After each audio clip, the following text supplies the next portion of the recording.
যে মদ খায় তার নেশা কেটে যায়, মদ যাকে খায় তার নেশা কাটে না। যে সংসার করে সে সংসার থেকে বেরিয়ে যায়, কিন্তু সংসার যার মধ্যে ঢুকে যায় তার বেরোনো কিন্তু কষ্ট আছে। হ্যাঁ, দেখবেন আমরা কীর্তনে বলে থাকি, প্যাকাল মাছ পাকে থাকে গায়ে পাক লাগে না। আচ্ছা, এত সোজা নাকি? প্যাকাল মাছের মতো চামড়া তৈরি করতে গেলে ভাগ্যের দরকার হয়। প্যাকাল মাছ পাকে থাকে গায়ে পাক লাগে না, এটা বলে দেওয়া সোজা। ওই গাটা তৈরি করতে অনেক কাঠখড় পোড়াতে হবে, এমনি হবে না। এর জন্য ভজনের দরকার আছে। বাবা মরে যাচ্ছে, মৃত্যু শয্যায় শুয়ে আছে, আধ ঘন্টা পরে দেহ ছেড়ে প্রাণ পাখিটা চলে যাবে। তো মজার ব্যাপার তো, সেখানে খাতা বন্ধ, সেকেন্ডের মধ্যে এখানে পাতা বন্ধ। আমি চোখের পাতার কথা বলছি। ভগবান তো সুপারভাইজার, মাঝে মাঝে খাতা চেক করে। চিত্রগুপ্ত সবসময় লিখছে তো, হ্যাঁ, কোনোটা ফাঁকি দেওয়ার জায়গা নেই। আমি লুকিয়ে আড়ালে গিয়ে একটা বিড়ি খেলে সেটাও লেখা হবে, যে কীর্তনও করে আবার বিড়িও খায়, ওটা বাদ যাবে না, লেখা হবে। তা আমি আপনাদেরকে ফাঁকি দিলাম, ও সিসিটিভি ক্যামেরা বসিয়ে রেখেছে ওপরে, ওটা তো ফাঁকি দেওয়ার জায়গা নেই। যার ব্যাংকে, যে ব্যাংকে চুরি হয়ে গেছে, পরে শোনা গেল চোর নাকি ক্যামেরার ওপরে পিছন থেকে কালো কাপড় বেঁধে দিয়েছিল, তাই আর ছবি ওঠে নাই। পরে শোনা যায় রক্ষা করার দায়িত্ব যে সিকিউরিটি গার্ড ছিল সে নাকি ভাগ পেয়েছে, ওই জন্য ক্যামেরা বন্ধ করে দিয়েছে। তাই এই সিকিউরিটি গার্ডকে টাকা দিয়ে মুখ বন্ধ করলেন, ওখানে সিকিউরিটি গার্ডকে কি দিয়ে মুখ বন্ধ করলেন? ও ঘুষ খায়ও না, ঘুষ দেয়ও না, ও যা হবে পরিষ্কার লিখে রেখে দেবে। তবে তো এই কথা সাজে, সত্যের জয় অনিবার্য হয়। তাহলে এখন আশ্চর্যের বিষয়, বাবা মৃত্যুর সঙ্গে পাঞ্জা লড়ছে, ছেলে ছুটে এসেছে, আমার হাত ধরে ডাকছে, তোর পাড়ার দাদু, তুই আয়, তুই একটু হরিনাম শুনি দিবি। হ্যাঁ রে, আরে আমি তো লীলা কীর্তন করি, নামের দলকে ডেকে নিয়ে যা, নাম কীর্তন যারা গায় তারা। বলছে না, নামের দলকে ডাকলে আবার পয়সা দিতে হবে, তুই তো বাড়ির পাশের ছেলে, এত পয়সা নিবি নি, আয় চলে একটু নাম শুনে দিবি আয়। সম্পত্তি এমন ভাবে বাড়াবেন না। 10 বিঘে মাগুর মাছের চাষ করেছেন, এমন বড় সম্পত্তি বাড়িয়েছেন, আপনার মরার সময় আপনার ছেলে ডাক্তার ডেকে না এনে আগে উকিল ডেকে আনছে, বলে বাপের সম্পত্তি ভাগ করিয়ে ডাক্তার পরে ডাকলেও হবে। তার নামে কত দিয়ে গেল, সম্পত্তি বাড়িয়ে দিয়েছে বিরাট। তা আমি গিয়ে, বৃদ্ধ শুয়ে আছে, রামকর্তালটা নিয়ে কানের কাছে বাজি, হরে কৃষ্ণ হরে কৃষ্ণ কৃষ্ণ হরে রাম হরে রাম রাম হরে হরে। আধ ঘন্টা পরে সে বয়স্ক মানুষ চোখ মেলে তাকিয়ে তার নিজের ছেলেকে ডেকে বলছে, কোন জায়গার জমির খদ্দের? সে বুড়ো মনে ভাবছে আমি জমি কিনতে গেছি খদ্দের। তার ছেলেকে বলছে 4 লাখ টাকা শতক বাবা, কমে দিসনি, ঠকে যাবি। আমি ওর ছেলেকে গিয়ে বলছি, হ্যাঁ রে, তোর বাপের ভিতরে তো জমি বসে গেছে রে, মরার সময়ও জমি ছাড়তে পারেনি। হ্যাঁ, হরিনাম কানে ঢোকে নিয়ে আমি নাম দিতে এসছি, আমাকে বলছে কোন জায়গার জমির খদ্দের। সারা জীবন ধরে ক্যাগড়ার মতো শুধু মাটি আজরে, এ আলের মাটি ও আলে তুললো, ও আলের মাটি এ আলে তুললো, জমি ভিতরে ঢুকে গেছে, আঙুল খড়ে চলে গেছে, তবু জমি ছাড়েনি। জীবন থেকে আমরা সহজে কেউ পালিয়ে যেতে চাই না, কিন্তু যেতে আমাদের হবে। জীবনের ফাইনাল খেলাটা যার বিপক্ষে যে খেলতে হবে তার নাম হচ্ছে মৃত্যু, আর যেখানে আমাদেরকে হার মানতেই হবে। তাহলে মৃত্যুর সামনে মাথা নত করে দাঁড়িয়ে থাকার থেকে উচিত নয় কি সগর্বে মাথাটা তুলে দাঁড়ানো, যে আমি এমন কোনো কর্ম করিনি যার জন্য তোমার সামনে আমাকে মাথা নত করতে হয়। তুমি আমাকে নিয়ে যাও, তাতে ক্ষতি নাই।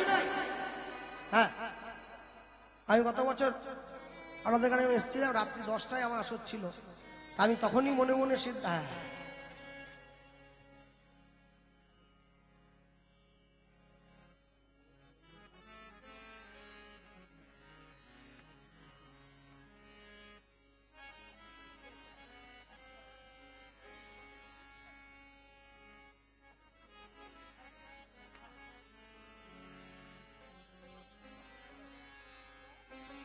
একটা অনুরোধ আছে মায়ের। ওই মা স্বপ্ন দেখেছে, ওই মায়ের যে গোপাল আছে কোলে, সেই গোপালকে কোলে নিয়ে একটা গান কীর্তন জগতে ইউটিউবের মাধ্যমে খুব ভাইরাল হয়েছে, আমার ওই পাষাণ বলিয়া ডাকিছ যারে। তো মা দেখেছে ওই গানটা, ওনার গোপালকে কোলে নিয়ে আমি গাইছি। এই গানটা একটু গাওয়ার জন্য বলেছে, আমি বলছি গাইবো মা, বসো, আমি আছি। যাই হোক, তো গত বছর আমি এসে বলেছিলাম যে যদি সামনের বছর আসতে পারি তো অনেক কথা আমার বলার আছে, আজকে বলার আছে। আমি এই জন্য বলবো, এত কষ্ট করে রাত জেগে সন্ধ্যেবেলা থেকে সারা দিন ধরে হরিবাসরটা দেখতে 2 দিন 3 দিনের, কিন্তু আয়োজন করতে সময় লাগে 5 থেকে 6 মাস। 1 বছর ধরে চেষ্টা করে মানুষের পয়সা এক জায়গায় করে তারপরে হরিনাম হয়। কিন্তু কেন এত কষ্ট করে হরিনাম দেবো, এত কষ্ট করে ভগবানের জন্য আমরা আয়োজন করেছি, এত কষ্ট করে মন্দির বানালাম, প্যান্ডেল মাইক তৈরি করেছি, শ্রোতাদের ডাক দিয়েছি, ভক্তদের আহ্বান করেছি, হ্যান্ডবিল ছাপিয়েছি, কেন করেছি? আমরা এমনি এমনি করিনি। আমরা কেন করলাম? যাতে আমাদের সার্বিক কল্যাণ হয়, সকলের মঙ্গল হয়, একজনের জন্য যেন না হয়। চোখ বন্ধ করে যদি ঠিক মতো নিঃশ্বাস নেওয়া হয়, নিঃশ্বাস প্রশ্বাসটা ছাড়া নেওয়া করলে বোঝা যায় বাতাসে বারুদের গন্ধ ভেসে আসছে, এই বুঝি জীবনটা চলে গেল। বাড়ির ছেলে মেয়ে পরিবার যখন বাড়ির বাইরে যায়, বাড়ির লোক সবসময় ভয়ে ভয়ে থাকে, ফিরে নাও আসতে পারে। সমাজ যেইভাবে চলে যাচ্ছে, একটু একটু রসাতলের দিকে, একটু একটু করে নিচের দিকে অবক্ষয়ের পথে চলে যায়। যখন দেখবেন নদীতে জোয়ার আসে সবকিছু ভরে যায়, আর যখন নদীতে ভাটা হয়, ভাটার টানে সবকিছুকে টেনে নিয়ে নদী তার নিজের গর্ভ মাঝে নিয়ে চলে যায়, কিচ্ছু বাকি থাকে না। মানুষের জীবনে যখন ভাটা আসবে, জীবন থেকে যখন হাত ধুয়ে নিতে হবে, আমাদের জীবনের কোনো কিছু আমরা ধরে রাখতে পারবো না, বাঁচতে চাইবো কিন্তু পারবো না, সব পিছন দিকে টেনে নিয়ে যায়। তাহলে যে কদিন পৃথিবীতে আছি, আমি যদি সে কদিন তার নাম প্রাণ ভরে করি, তাহলে আমার ক্ষতি কোথায়? কেউ তো আমাকে বলেনি যে তুমি কাজ করবে না, শুধু নাম গাইবে। তুমি কর্ম করো, তুমি কাজও করবে, তুমি নামও গাইবে। তুমি যে কর্ম করতে যাচ্ছ সেই কর্মের সঙ্গে নামকে সাথী করো। দুর্যোধন বসে আছে রাজ সিংহাসনে, কৃষ্ণ গিয়ে কি বলেছিল দুর্যোধনের কাছে? দুর্যোধন, আমি পাণ্ডবদের পক্ষ থেকে আসিনি, পাণ্ডবরা আমাকে পাঠায়নি, আমি নিজের থেকে এসেছি। ভাইয়া বলো, আমি বলছিলাম কি, পাণ্ডবরা বড় গরিব, তুমি যদি 5টা গ্রাম 5 ভাইয়ের নামে দিয়ে দাও, কুন্তির 3টে ছেলে তো, যুধিষ্ঠির, ভীম, অর্জুন, মাদ্রির 2টো, নকুল, সহদেব, তুমি যদি 5 ভাইয়ের নামে 5টা গ্রাম দিয়ে দাও, তাহলে এত বড় রক্তক্ষয়ী যুদ্ধের হাত থেকে সমাজটা বেঁচে যাবে, পৃথিবী রক্ষা পাবে, এত মানুষের রক্ত ঝরবে না। হ্যাঁ, সারা বিশ্বজগতের ভগবান হাত জোড়ো করে দুর্যোধনের কাছে 5টা গ্রাম চাইতে এসেছে। তুমি 5টা গ্রাম 5 ভাইয়ের নামে দিয়ে দাও। আমি বলছি ওরা ওটা নিয়ে সুখী হবে, তুমি পুরো হস্তিনাপুরটা নিয়ে নাও না, পুরো রাজ্য নাও। দুর্যোধন কি বলেছিল? শুনবো না তোমার কথা, কখনো মানিনি, বিনা যুদ্ধে নাহি দেব সুচাগ্র মেদিনী। 5টা গ্রাম তো দূরের কথা, সূচের অগ্রভাগে যতটুকু মাটি ওঠে সেইটাও পর্যন্ত দেব না বিনা যুদ্ধে। ভগবান বলেছিল আমি তোমার কাছে হাত জোড়ো করে 5টা গ্রাম চাইছি, তুমি আমায় দিলে না। ভাইয়া আচ্ছা বলো তো, যুদ্ধ করে যদি তোমার পায়ের তলার সব মাটিটা চলে যায়, তখন থাকতে পারবে তো? উত্তর দিয়েছিল দুর্যোধন, তবু নিজের মনকে বুঝ দেব, আমি লড়াই করে হেরেছি, এমনি এমনি মাথা নত করিনি। মনে রাখবেন। তাহলে স্বয়ং ভগবান যে তার কথা দুর্যোধনের মতো খল ব্যক্তি শোনে নাই, আর আমি তো মানুষ। কি করে ভাবছেন আপনি যে আপনি জগতে সবার কাছে ভালো হবেন? এই আশা কোনোদিন করবেন না।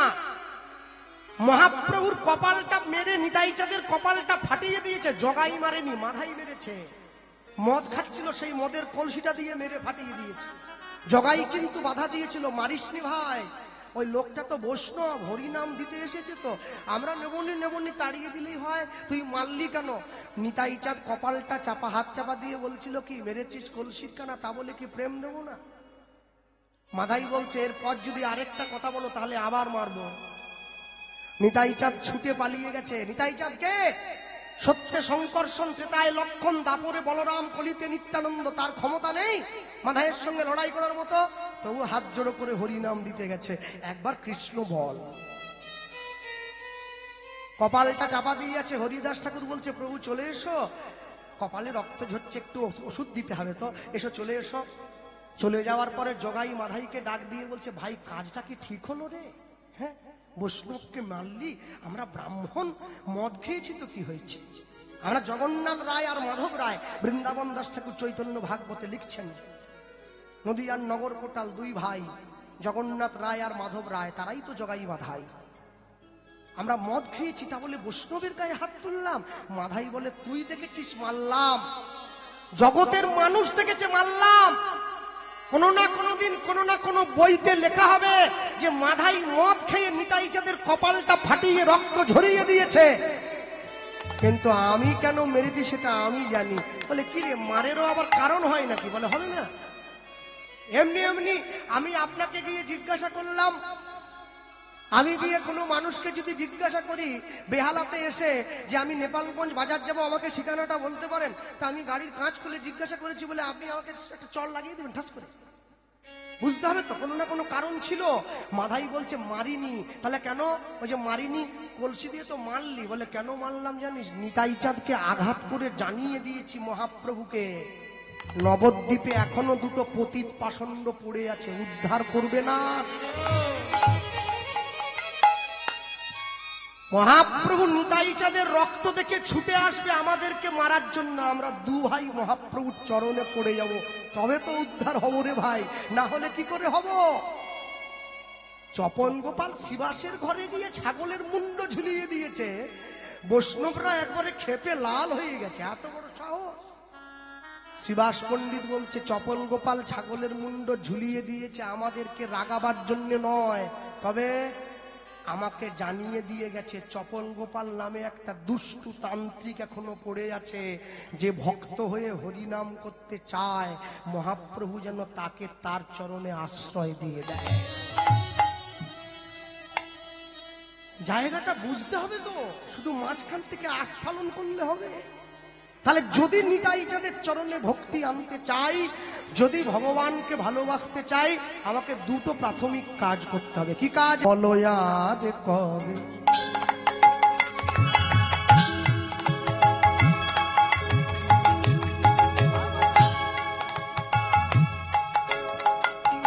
বলো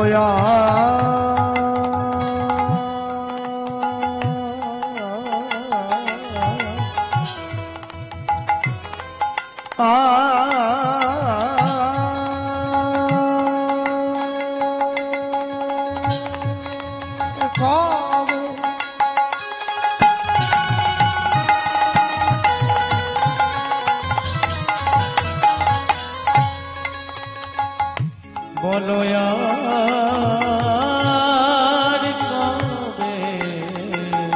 আর কবে, আর কবে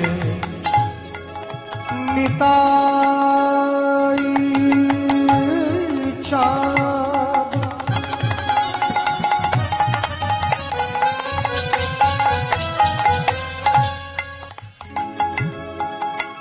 আমায় করুণা,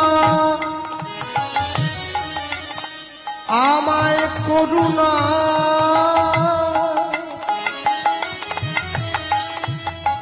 আমায় করুণা, করুণা করিবে। বলো আর কবে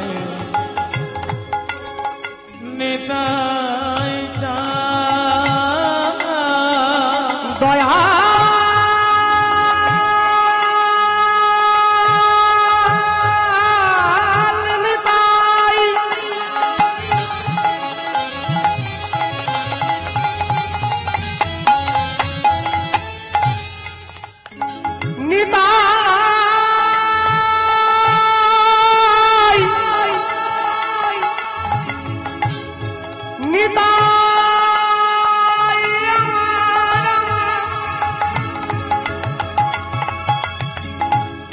নিতাই আমার, নিতাই আমার,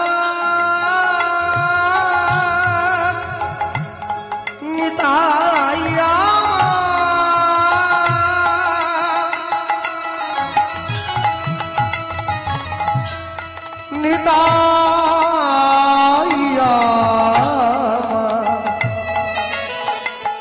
নিতাই আমার।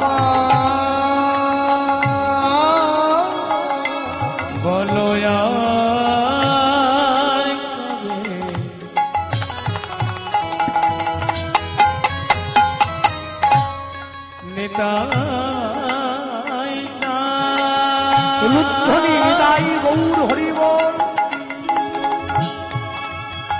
আমায় করুণা করুণা করুণা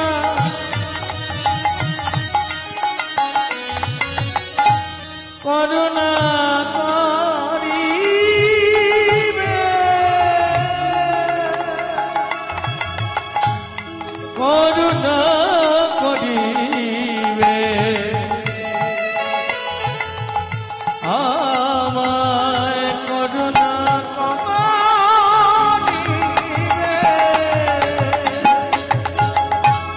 ওগো সংসার বাসনা মোর কবে দূরে যাবে অগ সংসার বাসনা অগ কবে দূরে যাবে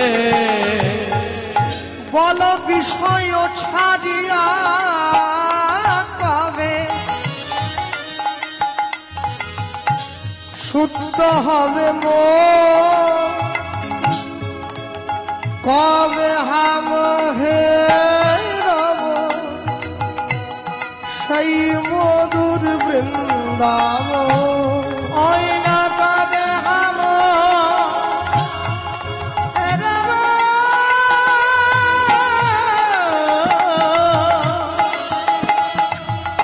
মধুর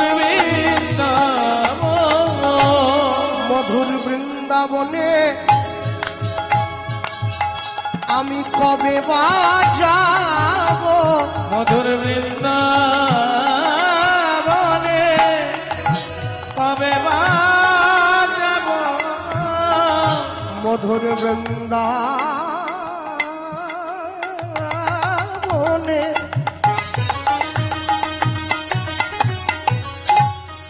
আমি কবে বা যাব মধুর বৃন্দাবনে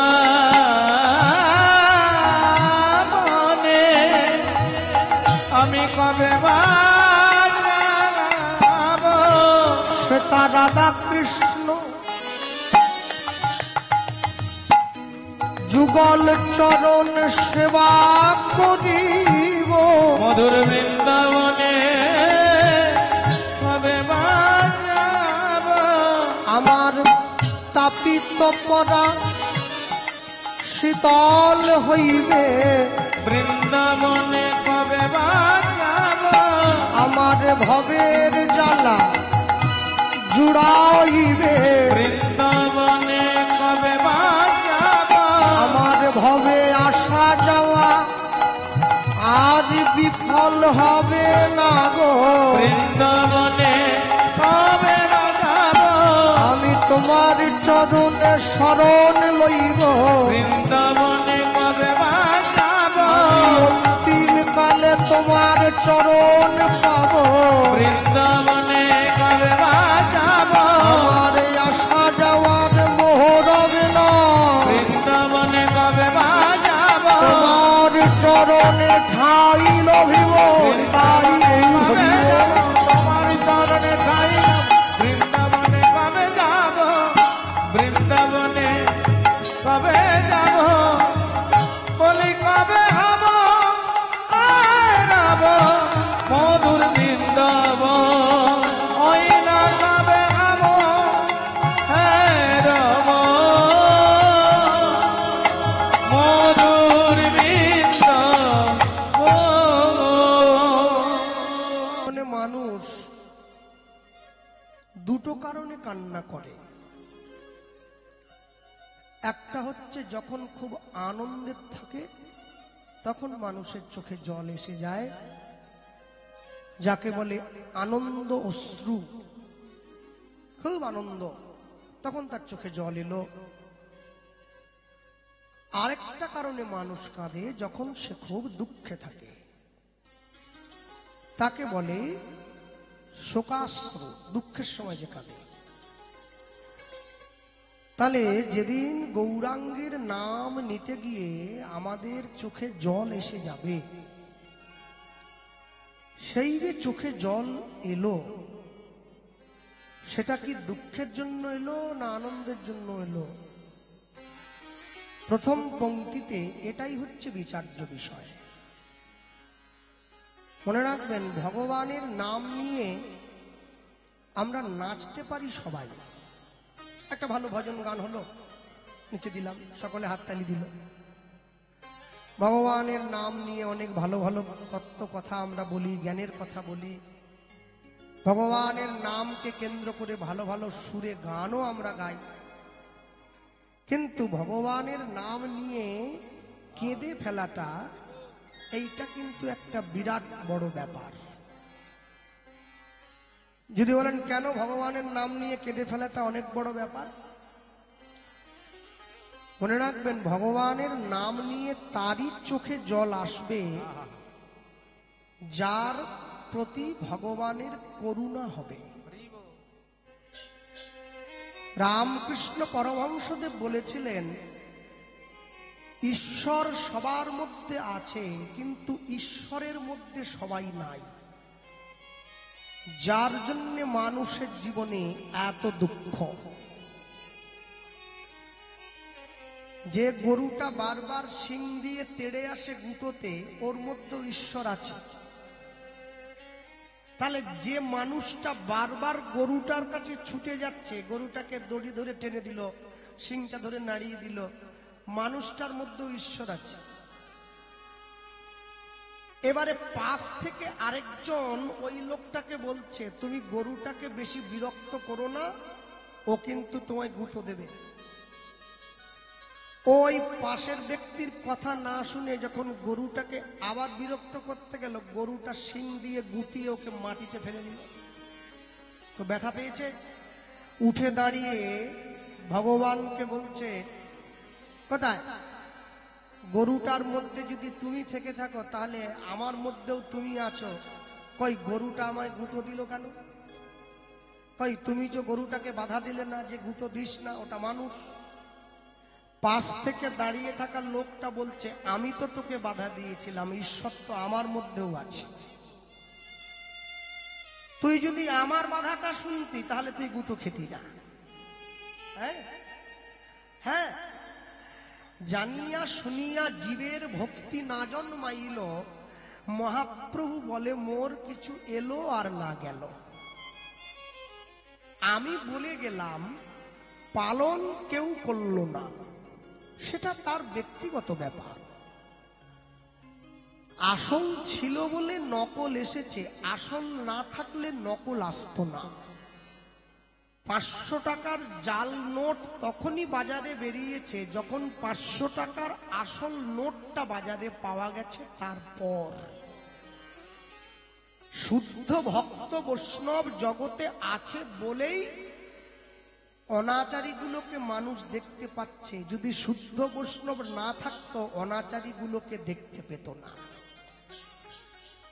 আলো ছিল বলে অন্ধকারকে বোঝা যায়, আলো না থাকলে অন্ধকারকে বোঝা যায় না। হরিনাম সংকীর্তন ছিল বলে ডিজে গানের কদর আছে, হরিনাম সংকীর্তন উঠে গেলে ডিজে গানের কদর থাকবে না।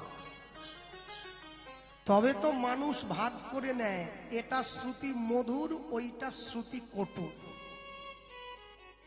যত দামি হিন্দি গান হোক, যত ভালো হিন্দি গান হোক, 2 বার 5 বার 10 বার 20 বার শোনার পরে আর শুনতে ইচ্ছে যায় না। কিন্তু নিমাই ধারা মহাশয়ের 74 বছর বয়স হয়ে গেছে, এখনো তাকে ডেকে এনে কীর্তন শুনতে ইচ্ছে যায়। সে দাঁড়াতে পারে না, আসলে পায়ে ব্যথা তো। তাও মানুষে বলে, আপনি 2 ঘন্টা একটু করে দিন না। বলে কি শুনবি, এতদিন ধরে তো নিয়ে যাচ্ছিস। বলে না, আরেকবার শুনে নেবো, এটা শেষবার।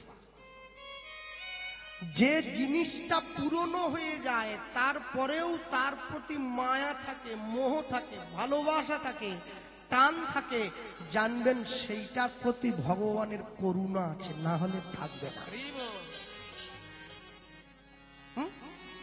তাই যদি না হয়, তাহলে একই হরিনামের বাসর কি প্রত্যেক বছর বছর হওয়ার কথা নাকি? গ্রামে একবার হয়ে গেলেই তো ফুরিয়ে যেত। প্রতি বছর হচ্ছে, আগামীর চিন্তা এখন থেকে হচ্ছে, আগামীতে আরেকটু ভালো করে করব। কেন এই বোধ?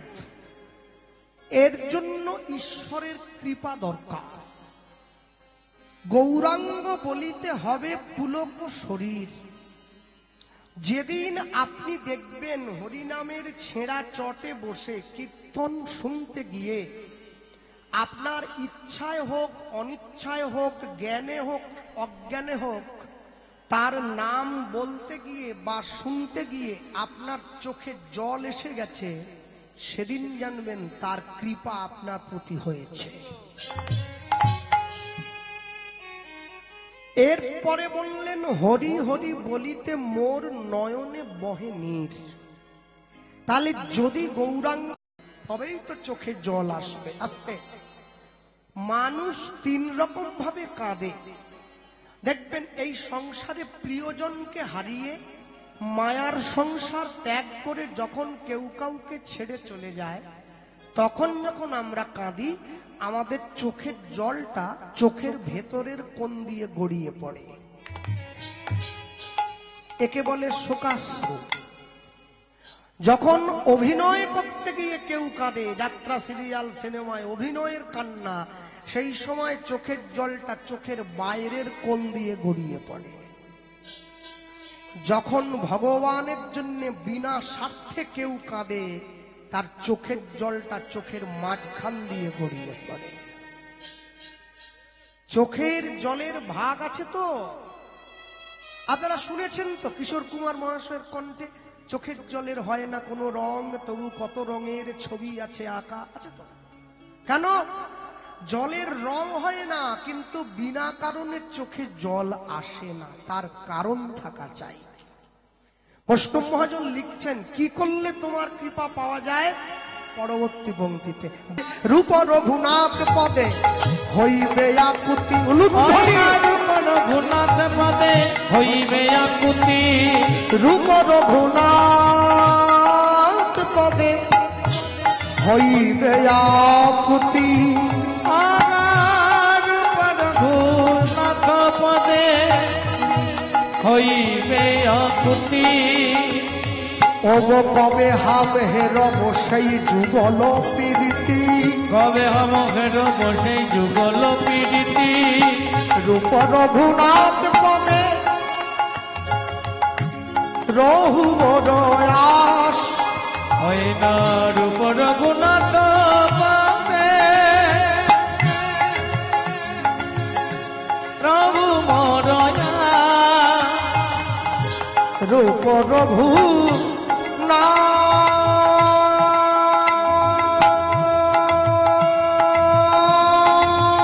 পদে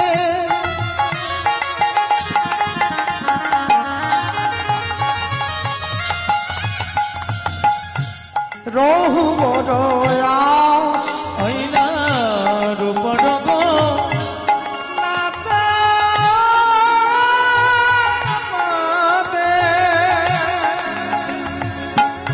প্রভু মোর প্রার্থনা করয়ে সদাই নরোত্তম দাস। অপ্রার্থনা করয়ে সদা নরোত্তম দাস। বলি প্রার্থনা করয়ে সদাই নরোত্তম দাস। অপ্রার্থনা করয়ে সদা নরোত্তম দাস। বলি আমার ভাগ্যে হলো না গো, আমার ভাগ্যে হলো না গো। বলি আমার ভাগ্যে হলো না। আমার ভাগ্যে হলো না গো। সবাই তোমার নাম পেল, আমার ভাগ্যে হলো না গো। এমন পতিত পাবন অবতারে। আমার ভাগ্যে হলো না গো। বলি আমি পতিত রইলাম পড়ে। আমার ভাগ্যে হলো না গো। বলি পতিত পাবন অবতারে। আমার ভাগ্যে হলো না গো। বলি ভাই মন